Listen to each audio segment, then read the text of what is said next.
حضرت آدم علیہ السلام کے دنیا میں تشریف لانے کے بعد اللہ تعالیٰ نے انہیں شمشاد نامی درخت کی لکڑی سے بنا ہوا اور سونے کا کام کیا ہوا 3 گز لمبا اور 2 گز چوڑا ایک انوکھا صندوق عطا فرمایا، جو کہ منتقل ہوتا ہوا حضرت یعقوب علیہ السلام کو ملا اور آپ علیہ السلام کے بعد آپ کی اولاد بنی اسرائیل کے قبضے میں رہا۔ پھر حضرت موسیٰ علیہ السلام تک پہنچا۔ اس صندوق کو تابوت سکینہ کہا جاتا ہے۔ حضرت آدم علیہ السلام کو جب صندوق ملا تو اس میں تمام انبیاء کرام علیہ السلام اور ان کے مکانات کی تصویریں تھیں۔ سیدنا انبیاء حضرت محمد مصطفیٰ صلی اللہ علیہ وآلہ وسلم اور آپ صلی اللہ علیہ وسلم کے مقدس مکان کی تصویر ایک سرخ یاقوت یعنی لال قیمتی پتھر میں تھی۔ اس تصویر میں آپ صلی اللہ علیہ وآلہ وسلم نماز کی حالت میں تھے۔ یہ تصویر قدرتی تھی، انسان کی بنائی ہوئی نہ تھی۔ جب حضرت موسیٰ علیہ السلام کو یہ صندوق ملا تو آپ علیہ السلام اس میں اپنا خاص سامان رکھنے لگے، اور اس کے علاوہ صندوق میں توریت شریف کی تختیوں کے ٹکڑے، جنتی لاٹھی اور حضرت موسیٰ علیہ السلام کا لباس اور حضرت ہارون علیہ السلام کا عمامہ اور ان کی لاٹھی، حضرت سلیمان علیہ السلام کی انگوٹھی، اور جب بنی اسرائیل پر نازل ہونے والا من و سلوہ بھی موجود تھا۔ حضرت موسیٰ علیہ السلام جنگ میں اس صندوق کو آگے رکھتے تھے، اس سے بنی اسرائیل کو سکون نصیب ہوتا تھا۔ بنی اسرائیل کو جب کوئی مشکل پیش آتی تو وہ اس صندوق کو سامنے رکھ کر دعا کرتے تھے، دشمنوں کے مقابلے میں اس کی برکت سے فتح پاتے تھے۔ جب آپس میں اختلاف ہوتا تو صندوق سے فیصلہ کرواتے، صندوق سے فیصلے کی آواز آتی تھی، بلائیں اور آفتیں صندوق کی برکت سے ٹل جاتی تھیں۔ الغرض یہ صندوق بنی اسرائیل کے لیے تابوت سکینہ، برکت و رحمت کا خزانہ اور نصرت خداوندی کے نزول کا نہایت مقدس اور بہترین ذریعہ تھا۔ مگر جب بنی اسرائیل طرح طرح کے گناہوں میں ملوث ہو گئے اور ان لوگوں میں معاشی طغیان اور سرکشی و عصیان کا دورہ ہو گیا تو ان کی بدعمالیوں کی نحوست سے ان پر خدا کا یہ غضب نازل ہو گیا کہ اللہ تعالیٰ نے قوم عمال کا جالوت اور اس کی قوم کو ان پر مسلط کیا۔ انہوں نے بنی اسرائیل اور ان کے شہروں کو تاراج کیا، انہیں علاقہ بدر بھی کیا، ان کی اولادوں کو قتل و گرفتار بھی کیا اور تابوت بھی لے گئے۔ لیکن اللہ تعالیٰ نے جالوت اور اس کی قوم کو تابوت کی وجہ سے مختلف آزمائشوں میں گرفتار کیا۔ انہوں نے تابوت کو بیل گاڑی پر رکھ کر بنی اسرائیل کی بستیوں کی طرف ہنکار دیا۔ اس پورے عمل میں فرشتے پسے بردعا مختلف امور انجام دیتے رہے۔ اسی وجہ سے سورہ بقرہ میں اللہ پاک نے فرمایا کہ فرشتے اسے اٹھا لیں گے، یا پھر براہ راست فرشتے اٹھا کر لائے۔ یہ حضرت شمیول کا زمانہ تھا، بنی اسرائیل کا کوئی بادشاہ نہیں تھا۔ انہوں نے آپ سے درخواست کی کہ ہمارے میں سے کسی کو بادشاہ بنا دے۔ آپ نے اللہ کے حکم سے حضرت طالوت کو بادشاہ بنا دیا، جو بنی اسرائیل میں سب سے زیادہ طاقتور اور سب سے زیادہ بڑے عالم تھے، لیکن بہت ہی غریب اور مفلس چراواہے تھے۔ اس پر بنی اسرائیل کو اعتراض ہوا کہ طالوت کا تعلق شاہی خاندان سے نہیں ہے، اس سے زیادہ حق ہمارے لوگوں کا ہے۔ ایک غریب اور مفلس انسان بلا تخت شاہی کے لائق کیوں کر ہو سکتا ہے؟ بنی اسرائیل کے ان اعتراض کا جواب دیتے ہوئے حضرت شمیول نے کہا، یہ فیصلہ انہوں نے اللہ کے حکم سے کیا ہے، جس کا ذکر قرآن شریف کی سورہ بقرہ کی آیت نمبر 247 اور 248 میں آیا ہے۔ چنانچہ تھوڑی ہی دیر میں فرشتوں نے تابوت حضرت طالوت علیہ السلام کے سامنے لا کر رکھ دیا۔ اس تابوت کو دیکھ کر تمام بنی اسرائیل نے حضرت طالوت کی بادشاہی کو تسلیم کر لیا۔ جب حضرت طالوت بنی اسرائیل کے بادشاہ بن گئے تو آپ نے بنی اسرائیل کو کافر بادشاہ جالوت کے خلاف جہاد کے لیے تیار کیا، اور جب روانہ ہوئے تو آپ نے اپنے لوگوں کو خبردار کیا کہ اللہ تعالیٰ راستے میں تم لوگوں کو اردن اور فلسطین میں واقع ایک نہر جس کا نام نہر الشریعہ تھا سے آزمانے والا ہے۔ حضرت طالوت نے اپنے سپاہیوں کو اس نہر کا پانی پینے سے منع کیا، لیکن نہر کے قریب پہنچتے ہی 80,000 کے اس لشکر کے زیادہ تر لوگوں نے پیٹ بھر کر پانی پی لیا اور لڑنے کے قابل نہ رہے۔ صرف طالوت آپ کا حکم بجا لائے۔ حضرت 4,000 سپاہی آپ اللہ کے حضور گڑ گڑا کے دعا کی، جو قبول ہوئی اور اللہ نے انہیں فتح سے ہمکنار کیا۔ جالوت بہت طاقتور تھا۔ حضرت طالوت نے اپنے لشکر میں اعلان کیا کہ جو شخص جالوت کو قتل کرے گا میں اس کے ساتھ اپنی شہزادی کا نکاح اور اپنی آدھی سلطنت بھی اس کو عطا کر دوں گا۔ جنگ شروع ہوئی تو حضرت داؤد علیہ السلام نے جالوت کو جان سے مار دیا، جس سے اس کے لشکر کے حوصلے پست ہو گئے اور کفار کو شکست ہو گئی۔ حضرت طالوت نے اپنی شہزادی کا نکاح حضرت داؤد علیہ السلام سے کر دیا اور انہیں اپنی آدھی سلطنت کا بادشاہ بھی بنا دیا۔ اس کے 40 سال بعد حضرت طالوت کا انتقال ہو گیا۔ بعد میں حضرت شمیول کی بھی وفات ہو گئی تو اللہ تعالیٰ نے حضرت داؤد علیہ السلام کو بادشاہت عطا کر دی۔ حضرت داؤد علیہ السلام کی خواہش تھی کہ تابوت سکینہ کو محفوظ رکھنے کے لیے کوئی مستقل جگہ بنائی جائے۔ چنانچہ حضرت داؤد علیہ السلام نے نبوت اور بادشاہت ملنے کے بعد اللہ تعالیٰ کی عبادت کے لیے ایک عظیم الشان عبادت گاہ مسجد تعمیر کرانا شروع کی۔ اسی تعمیر کو ہیکل سلیمانی کہا جاتا ہے، جسے حضرت سلیمان علیہ السلام نے اپنے والد کی وصیت کے مطابق نہایت اہتمام اور شان و شوکت سے مکمل کروایا، جہاں تک کہ اس کی تعمیر میں اتقان و استحکام کے لیے جنات سے بھی خدمت لی، چونکہ حضرت سلیمان علیہ السلام نے اس مسجد بیت المقدس کی تعمیر کی اور نمایاں عظیم الشان تعمیرات آپ علیہ السلام نے کروائیں، اسی لیے اسے ہیکل سلیمانی کہا جاتا ہے۔ معلوم ہوا کہ ہیکل سلیمانی سے مراد وہی مسجد بیت المقدس ہے جس کی تعمیر کا ذکر قرآن مجید نے بھی کیا ہے اور جو آج تک موجود ہے، جہاں سے رسول اللہ صلی اللہ علیہ وآلہ وسلم کو معراج کے موقع پر آسمانوں کے سفر کے لیے لے جایا گیا۔ 598 قبل مسیح میں جب ایک ظالم بادشاہ بخت نصر نے بنی اسرائیل پر حملہ کیا تو دوسری عمارتوں کے ساتھ ساتھ ہیکل سلیمانی کو بھی تباہ و برباد کر دیا۔ اس افراتفری میں تابوت سکینہ غائب ہو گیا اور آج تک اس کا کوئی سراغ نہیں مل سکا۔ قرآن مجید میں بھی اللہ تعالیٰ نے سورہ بقرہ میں اس مقدس صندوق کا تذکرہ فرماتے ہوئے ارشاد فرمایا کہ ان سے ان کے نبی نے فرمایا، اس کی بادشاہی کی نشانی یہ ہے کہ آئے تمہارے پاس تابوت جس میں تمہارے رب کی طرف سے دلوں کا چین ہے اور کچھ بچی ہوئی چیزیں ہیں، معزز موسیٰ اور معزز ہارون کے ترکہ کی اٹھاتے لائیں گے اسے فرشتے، بے شک اس میں بڑی نشانی ہے تمہارے لیے اگر ایمان رکھتے ہو۔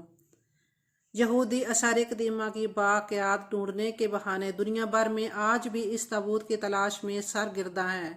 فلسطین کا بہت سا علاقہ انہوں نے چھان مارا ہے۔ ان کے مطابق تابوت سکینہ یا تو حضرت سلیمان علیہ السلام کے محل کے آس پاس ہے، جہاں یہ مشرق وسطیٰ میں کہیں موجود ہو سکتا ہے۔ اس کے بارے میں کئی قیافے لگائے جاتے ہیں، لیکن حتم کچھ نہیں کہا جا سکتا۔ یہ امر طے ہے کہ بنی اسرائیل کے ساتھ تعلقات بحال کرنے کے حق میں دنیاوی فوائد کی دلیلیں دینے والے دانشور یہ بھول جاتے ہیں کہ اللہ تعالیٰ نے قرآن شریف میں واضح طور پہ کہا ہے کہ یہود و نصاری بھی تمہارے دوست نہیں ہو سکتے۔ انوکھا صندوق کب اور کسے ملے گا؟ قیامت کے قریب حضرت سیدنا امام مہدی جب تشریف لائیں گے تو وہ اس صندوق کو فلسطین کی تبریہ نام کی ایک مشہور جھیل سے نکالیں گے، جبکہ ایک قول کے مطابق آپ اسے ترکی کے شہر انطاکیہ کی کسی غار سے نکالیں گے۔ جب آپ نے پیارے صحابی حضرت عمار بن یاسر رضی اللہ تعالیٰ عنہ کی یہ حالت دیکھی تو آپ کا دل بہت کڑا اور حضرت عمار رضی اللہ تعالیٰ عنہ کے سر پر شفقت کا ہاتھ پھیرا اور فرمایا، اے آگ تو عمار بن یاسر کے لیے اسی طرح ٹھنڈی اور سلامتی والی بن جا جس طرح حضرت ابراہیم علیہ السلام کے لیے بن گئی تھی۔ حضرت عمار رضی اللہ تعالیٰ عنہ نے صبر و استقامت کا وہ مظاہرہ کیا جس سے تاریخ اسلام میں اس مرد مجاہد کو تا قیامت صابرین میں یاد کیا جائے گا۔ پھر وہ خوشی کے لمحات بھی آ گئے جب اللہ تعالیٰ نے اپنے محبوب صلی اللہ علیہ وآلہ وسلم کو فرمایا، اب ہجرت کی تیاری کرو۔ جب میرے آقا حضرت محمد مصطفیٰ صلی اللہ علیہ وسلم کو مدینہ کی طرف ہجرت کا حکم ہوا تو حضرت عمار بن یاسر رضی اللہ تعالیٰ عنہ کو بھی یہ موقع نصیب ہوا اور مدینہ پاک میں پہنچ کر امن کا سانس لیا۔ یہ وہ ہستیاں تھیں جن کے خون سے اسلام کے باغ کی آبیاری کی گئی، جن کے لہو سے اسلام پوری دنیا میں پھیلا۔ انہی کے صدقے ہمیں بھی اسلام نصیب ہوا۔ بڑھاپے کے دنوں میں حضرت عمار رضی اللہ تعالیٰ عنہ کی پشت مبارک پر سیاہ داغ نظر آتے تھے، جس کی وجہ پوچھنے پر آپ فرماتے تھے، یہ وہ نشان ہے جب مجھے انگاروں پر سلایا جاتا تھا، گرم ریت پر لڑایا جاتا تھا، لیکن میں نے صبر کا دامن نہیں چھوڑا، کبھی زبان سے کوئی شکایت و شکوہ نہیں کیا۔ حضرت عمر بن یاسر رضی اللہ تعالیٰ عنہ ہجرت کے موقع پر قباء میں اس مقدس مسجد کی تعمیر کے وقت پتھر ڈھوتے تھے اور اس کی تعمیر میں بڑھ چڑھ کر حصہ لیتے تھے۔ یہ اسلام کی سب سے پہلی مسجد تھی جس کی تعمیر کے وقت آپ سب سے زیادہ اینٹیں اٹھاتے تھے اور یہ رجز پڑھتے تھے، ہم مسلمان ہیں، ہم مسجد بناتے ہیں۔ پھر جب آپ مدینہ پاک میں اپنے محبوب آقا حضرت محمد صلی اللہ علیہ وآلہ وسلم کے دربار اقدس میں رہنے لگے تو ساری مصیبتیں، تکلیفیں، اذیتیں ختم ہو گئیں۔ پھر جب اللہ تعالیٰ نے جنگ بدر میں کفار مکہ کو ذلیل و خوار کیا اور اس جنگ میں ابو جہل جیسے ظالم لوگ مارے گئے تو میرے آقا و مولا حضرت محمد مصطفیٰ صلی اللہ علیہ وسلم نے حضرت عمر بن یاسر رضی اللہ تعالیٰ عنہ کو فرمایا کہ اللہ تعالیٰ نے تمہاری ماں کے قاتل کا بدلہ لے لیا ہے۔ حضرت عمر بن یاسر رضی اللہ تعالیٰ عنہ نے حضور صلی اللہ علیہ وسلم کے ساتھ تقریباً سب جنگوں میں شامل ہو کر داد شجاعت حاصل کیا تھا۔ حضور نبی کریم صلی اللہ علیہ وسلم کی زندگی دنیا کے تمام انسانوں کے لیے ایک مثال ہے۔ حدیث کے اندر آتا ہے کہ جس کا مفہوم ہے کہ ایک بار آپ صلی اللہ علیہ وآلہ وسلم چند صحابہ کے پاس سے گزرے، آپ نے صحابہ کرام کو دیکھ کر فرمایا کہ جو کچھ آخرت کے بارے میں مجھے معلوم ہے اگر وہ حقیقت ہمارے سامنے آشنا ہو جائے تو تم لوگ ہنسنا بھول جائے گے اور ہر وقت روتے رہو گے۔ آپ صلی اللہ علیہ وآلہ وسلم نے ایک جگہ فرمایا، ایک دن میں نے سوچا کہ میں کیوں نہ اللہ سے یہ دعا کروں کہ وہ تم لوگوں کو عذاب قبر کی ایک جھلک دکھلا دے، لیکن پھر میں نے یہ ارادہ یہ سوچ کر ترک کر دیا کہ تم لوگ اس خوف سے کہیں اپنے مردوں کو ہی دفنانا نہ چھوڑ دو۔ جانی قبر اور آخرت کا معاملہ اتنا سخت ہے، لیکن دوسری طرف ایسا بھی نہیں ہے کہ آپ صلی اللہ علیہ وآلہ وسلم کبھی مسکرایا نہیں کرتے تھے، بلکہ آپ صلی اللہ علیہ وسلم بھی انسانی فطرت کے لحاظ سے عام انسانوں کی طرح تھے۔ آپ صلی اللہ علیہ وسلم بھی اپنے صحابہ کے ساتھ مذاق کرتے تھے اور مسکراتے بھی تھے۔ آپ کی زندگی کے کئی ایسے واقعات ہیں جن میں آپ کھل کر مسکرائے۔ آئیے رسول اللہ صلی اللہ علیہ وسلم کی زندگی کے کچھ ایسے ہی مزاحیہ واقعات کے بارے میں جانتے ہیں جو یقیناً آپ نے آج سے پہلے کبھی نہیں سنے ہوں گے اور آپ کی نظر میں یہ واقعات منفرد حیثیت رکھتے ہوں گے۔ ایک موقع پر مجلس میں کھجوریں کھائی جا رہی تھیں، آپ نے مذاقیہ طور پر کھجوروں کی گٹلیاں حضرت علی رضی اللہ تعالیٰ عنہ کے سامنے رکھتے رہے۔ آخر میں گٹلیوں کے ڈھیر کی طرف اشارہ کر کے فرمایا، علی تم نے تو بہت سی کھجوریں کھائی ہیں۔ حضرت علی رضی اللہ تعالیٰ عنہ نے مسکراتے ہوئے کہا کہ میں نے تو گٹلیوں سمیت کھجوریں نہیں کھائیں۔ ناظرین، ایک صحابی تھے جن کا نام عبداللہ تھا، یہ بہت ہی مزاحیہ طبیعت کے مالک تھے اور رسول اللہ صلی اللہ علیہ وسلم کو ہنسایا کرتے تھے۔ ان کا لقب عربی زبان کے اندر حمار تھا، یعنی گدھا۔ جیسے ہم کسی کو بے وقوفی پر اس کو ڈانٹتے ہوئے گدھا کہہ دیتے ہیں۔ حمار کی ایک بری عادت تھی کہ وہ شراب بہت پیتے تھے۔ ہر بار اللہ کے رسول اسے سزا کے طور پر کوڑے لگواتے اور اگلی بار وہ پھر سے رسول اللہ صلی اللہ علیہ وسلم کی مجلس میں آتے اور پھر جا کر شراب پی لیتے۔ ایک بار ایک صحابی کھڑے ہو کر کہنے لگے، اللہ کی لعنت اس شخص پر کہ اللہ کے رسول کی صحبت کے اندر رہ کر بھی اس گناہ سے باز نہیں آتا۔ حیرت انگیز طور پر اللہ کے رسول صلی اللہ علیہ وسلم نے اس صحابی کو منع کیا کہ اس سے مت برا بلا کہو، کیونکہ جو کچھ میں اس کے متعلق جانتا ہوں تم نہیں جانتے۔ یہ شخص اللہ اور اس کے رسول صلی اللہ علیہ وسلم سے محبت کرتا ہے۔ ناظرین، حضور صلی اللہ علیہ وسلم کی اس حدیث مبارکہ نے یہ بات ثابت کر دی کہ اگر کسی شخص کے اندر کہیں ایک جگہ پر بھی کردار کی کمزوری ہو تو اس کی نیکیوں کو اور اس کی اچھائیوں کو زیرو سے ملٹی پلائی کرنا یہ ہمارے نبی صلی اللہ علیہ وآلہ وسلم کی تعلیم نہیں ہے، بلکہ آپ کی تعلیم ہے۔ اس کی اصلاح کرنا ہمارا فرض بنتا ہے۔ یہ آج کے ہمارے معاشرے کے اندر مذہبی طور پر عدم برداشت رکھنے والے عالموں کے لیے بہت بڑا سبق ہے۔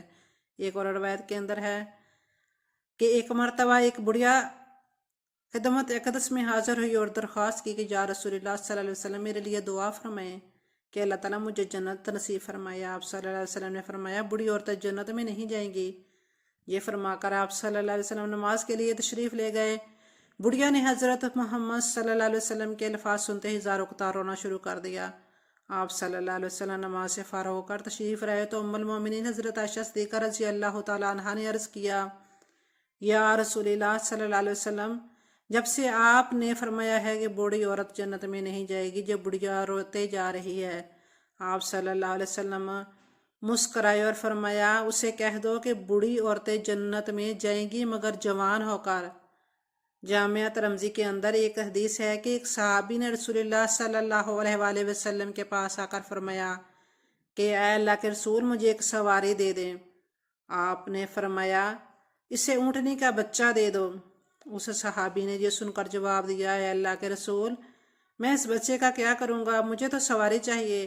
آپ صلی اللہ علیہ وآلہ وسلم نے یہ سن کر پھر فرمایا کہ اسے اونٹنی کا بچہ دے دو۔ اس کے بعد مسکرا کر فرمایا کہ کیا کوئی اونٹ ایسا بھی ہے جو کسی اونٹنی کا بچہ نہ ہو؟ یعنی مفہوم یہ ہے کہ جو بھی اونٹنی ہے آخر کار بچہ تو وہ اونٹنی کا ہی ہوتا ہے۔ ایک اور حدیث مبارکہ میں آتا ہے کہ آپ صلی اللہ علیہ وآلہ وسلم کے ایک صحابی تھے جو کہ بدو تھے، یعنی بالکل ان پڑھ اور ذہنی طور پر بھی کمزور اور شکل و صورت کے لحاظ سے بھی پیارے نہیں تھے، لیکن جب وہ آپ صلی اللہ علیہ وسلم کے پاس آتے ہیں تو آپ اس سے بہت ہی محبت اور شفقت کرتے ہیں، اس کی کمر کو تھپ تھپا کر کہتے ہیں کہ یہ فلاں گاؤں کے اندر اسلام کی تبلیغ کے لیے ہمارا نمائندہ ہے۔ اب وہ صحابی بیچارے کیونکہ بہت ہی سیدھے تھے تو اس نے اتنے بڑے مجمع کے اندر اپنی تعریف سن کر وہ اور چوڑے ہو جاتے ہیں۔ یہ دیہات سے مدینہ کے اندر لا کر اپنا سامان بیچا کرتے اور رسول اللہ صلی اللہ علیہ وسلم کے لیے بھی تحفے لایا کرتے تھے۔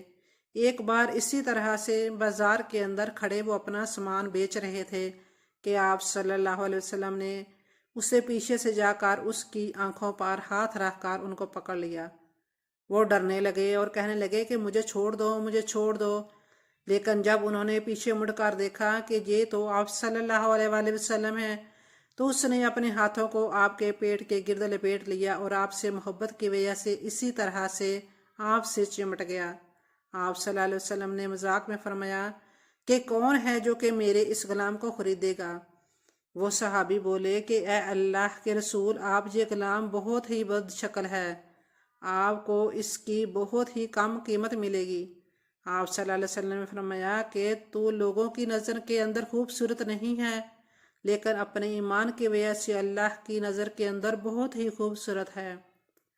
شمائل ترمذی کے اندر ایک حدیث ہے کہ غزوہ خندق کے موقع پر جب سامنے کفار مکہ خندق کے دوسری طرف حملہ کے لیے تیار بیٹھے تھے، آپ صلی اللہ علیہ وآلہ وسلم نے حضرت سعد سے فرمایا جو کہ آپ صلی اللہ علیہ وسلم کے ماموں تھے کہ اے سعد بن ابی وقاص، میرے ماں باپ آپ پر قربان ہوں، ان کافروں پر تیر چلاؤ۔ حضرت سعد رضی اللہ تعالیٰ عنہ نے تیر چلانے شروع کیے تو ایک کافر بار بار اپنی ڈھال سے ان کو روک لیتا۔ کچھ دیر وقفہ ہوا تو اس نے یہ دیکھنے کے لیے کہ اچانک سے تیر آنا اس کی طرف بند کیوں ہو گئے۔ پھر جیسے ہی دشمن نے مختصر جائزہ کے لیے سر اوپر نکالنا چاہا تو فوراً ہی حضرت سعد کی کمان سے چلایا گیا تیر اس کے ماتھے پر جا لگا اور وہ وہیں ڈیر ہو گیا۔ یہ منظر دیکھ کر آپ صلی اللہ علیہ وسلم اتنا مسکرائے کہ آپ کی داڑھیں بھی دکھائی دینے لگیں۔ آپ صلی اللہ علیہ وآلہ وسلم کا فرمان ہے کہ میں ایک بار نماز پڑھ رہا تھا تو جبرائیل علیہ السلام میرے پاس سے گزرے اور مجھے دیکھ کر ہنسنے لگے تو میں بھی انہیں دیکھ کر بے ساختہ مسکرانے لگا۔ اللہ تعالیٰ ہمیں نیکوکاروں میں شامل فرمائے، آمین۔